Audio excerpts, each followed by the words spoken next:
30 سال اس صورتحال سے دنیا میں شدید قطع آ جائے گا اور ہر طرف پانی اور نجات کی طلب بڑھ جائے گی۔ یہ دجال کی آمد کا اعلان ہوگا۔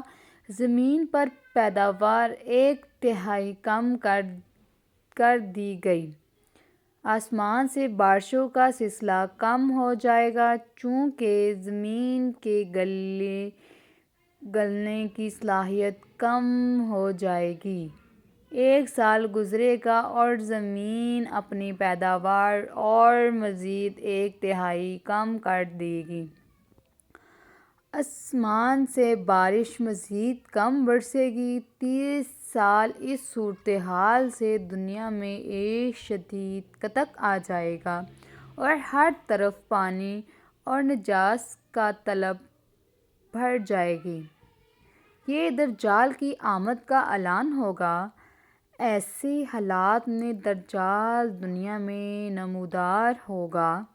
دجال ایک شخص کا نام نہیں، دنیا کے نظام پر ایک سوچ، ایک عذاب اور ایک بہت بڑی آزمائش کا نام ہے۔ اللہ تعالیٰ نے دنیا کی تکمیل کے بعد بنو نوح انسان کو شرط بے مہر نہیں چھوڑا بلکہ اپنی خاص رحمتیں ہم انسانوں پر کیں اور اپنی چند نیک بندوں یعنی رسولوں کے ذریعے سے مسلسل ہدایت کے سلسلے جاری رکھا۔ جس قوم نے اطاعت کی وہ کامیاب ہوا اور جنہوں نے خاموش نفس کی پیروی کی عذاب کا شکار ہو گیا۔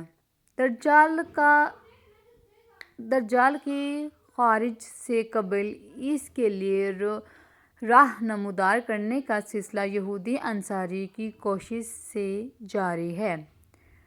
خفیہ اسرائیلی سازشیں تو عرصے سے جاری ہیں۔ اس کی ابتدائی مثال یروشلم میں ایک امریکن سفارش خانے کے قیام کے اعلان سے دیکھی جا سکتی ہے۔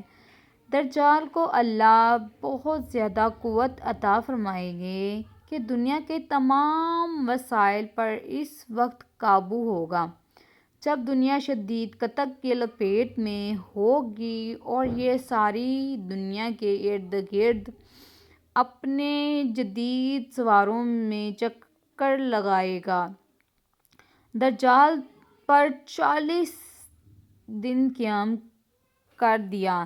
پہلا دن 1 سال کے برابر ہوگا، دوسرا دن 1 ماہ کے برابر اور تیسرا دن 1 ہفتے کے برابر ہوگا اور باقی دن عام دنوں کی مثال ہوں گے۔ اس کی ایک آنکھ ہوگی، پیشانی پہ کافر یا کفر لکھا ہوگا، یعنی ایمان والے پڑھ سکے گا۔ آج دنیا کا ایک گلوبل ولیج بن چکا ہے۔ سیٹلائٹ اور نیٹ کے ذریعے سب ملک اور اقوام جڑ چکے ہیں۔ آنکھ جو کچھ دیکھتی ہے لب پہ آستانہ نہیں۔ محروم حیرت ہو کہ دنیا کیا سے کیا ہو جائے گی۔ اقبال ایک حدیث کے مفہوم کے مطابق دجال کے ہاتھ میں اللہ ایسی قوت دے گا کہ اس کی حکم پر آسمان سے بارش اور زمین سے پیداوار حاصل ہوگی۔ زمین اپنے خزانے اگلے گی، اس کے پیچھے خزانے اور لوگ ایسے چلیں گے جیسے شہد کی مکھی ملکہ مکھی کے پیچھے چلتی ہے، جیسے لوہا ستون کی طرف کھینچتا ہے۔ اس کے حکم پر جانور صحت مند ہو جائیں گے، بیمار تندرست، یا کہیں گے کہ مجھے رب مانو۔ پھر اپنے 2 کاردنوں شیطانوں کو حکم دے گا کہ اس شخص جس سے یہ اس وقت ہم کلام ہوگا کہ وہ والدین کی شکل اختیار کرو، اب اس آدمی سے کہے گا مجھے رب مانو۔ تمہارے تمہارے مردہ والدین کو زندہ کر سکتا ہوں، اپنے شیطانی شب کے ذریعے نقلی والدین پیش کر دے گا۔ کمزور ایمان والے اس بات میں آ جائیں گے، جبکہ پختہ ایمان والے کہیں گے، تو کون دجال ہے جس پر اس کا گروہ سے چیر دے گا؟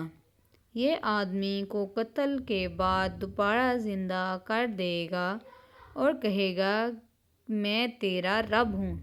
یہ سب دجال کی ذاتی کمال سے نہیں ہوگا، بلکہ اللہ تعالیٰ اس کی رسی دریز کر دے گا اور انسان کی آزمائش کے لیے اسے قوت دی جائے گی۔ یہ دیکھا جائے گا کہ کون حق کی پرہیزگاری کرتا ہے اور کون باطل کی۔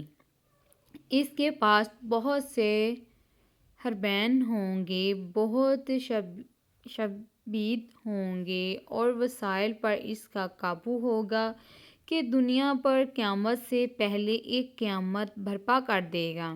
امام مہدی کا نزول ہوگا۔ وہ اپنے جانبازوں کو لے کر لڑائی کے لیے تیار کر رہے ہوں گے۔ حضرت عیسیٰ کا نزول ہوگا۔ حضرت عیسیٰ دجال کو باب لد کے مقام پر قتل کر دیں گے۔ اس وقت دجال کے ساتھ 70,000 یہودیوں کی جماعت ہوگی۔ یہ یہودی لڑائی کے دوران غرق نامی درخت میں پناہ لیں گے اور یہ درخت یہودیوں کو اپنے اندر چھپا لے گا۔ اللہ کی مدد سے فتح ہوگی۔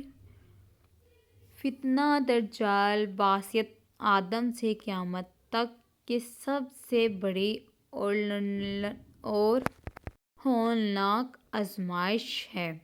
اس سے حضرت محمد صلی اللہ علیہ وآلہ وسلم نے پناہ مانگی اور امت کو محفوظ رکھنے کے لیے سورۃ کہف کی پہلی 10 آیات حفظ کرنے کی تاکید فرمائی۔